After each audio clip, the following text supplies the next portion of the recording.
We who fight monsters. I cannot take credit for this short reading I am about to read to everyone here. An Army buddy of mine, combat veteran and law enforcement officer, had it and told me I could use it. He said he got it from somewhere else, so I don't know where it originated from. You may have heard it before, but if you ever wonder why officers sometimes get the way they are, I think this sums it up very well, and it also sums up what we do and why we do it. Please listen and watch the pictures as we go through. Those who fight monsters inevitably change. Because of all that they see and do, they lose their innocence and a piece of their humanity with it. If they want to survive, they begin to adopt some of the same characteristics as the monsters they fight. It is necessary. They become capable of rage and extreme violence. There is a fundamental difference, however. They keep those monster tendencies locked away in a cage deep inside.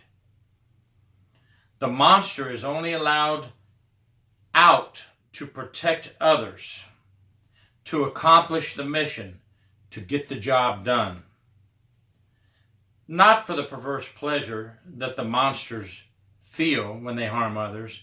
In fact, those monster tendencies cause damage, guilt, isolation, depression, post-traumatic stress disorder. There is a cost of visiting violence on others when you are not a monster. Those who do so know one thing: the cost inflicted upon society as a whole is far greater without those who fight monsters. That is why we are willing to make that horrible sacrifice so that others may live peaceably. Before you judge one of us, remember this: we witness things that humans aren't meant to see. And we see them repeatedly. We perform the duties that you feel are beneath you. We solve your problems, often visiting violence upon others. We run towards the things that you run away from. We go out to fight what you fear. We stand between you and the monsters that want to damage you. You want to pretend that they don't exist, but we know better. We do the things that the vast majority are too soft, too weak, or too cowardly to do. Your life is more peaceful because of us. The current political climate in this country holds that there is nothing worth fighting for. Submission is the popular mantra. Warriors are decried and cast as morally inferior. We know how childish and asinine and how cowardly that mindset is. We know this. There are things worth fighting and dying for. We know that not every problem can be solved through rational discourse, that some problems can only be solved through the application of force. And while we do not prefer to use force, we are perfectly capable of using it.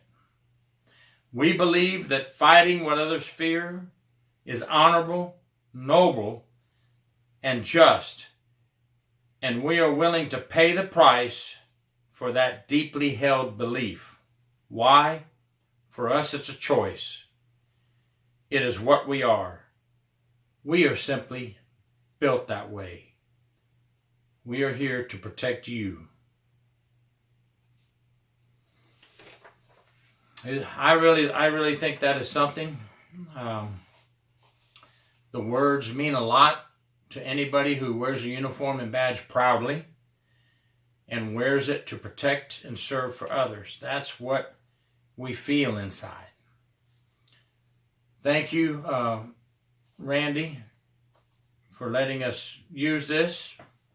And just if you made it this far listening to me, Randy's in the hospital right now. He gave me permission about 5 days ago to use this, and he just went in the hospital with a heart attack, I believe, yesterday. Please pray for combat veteran and my friend and my fellow comrade in the 300th Military Police Company, Randy Tutors. Please pray for him, everyone. Pray that he survives this heart attack, because he is a true warrior, both as a military combat veteran and law enforcement officer.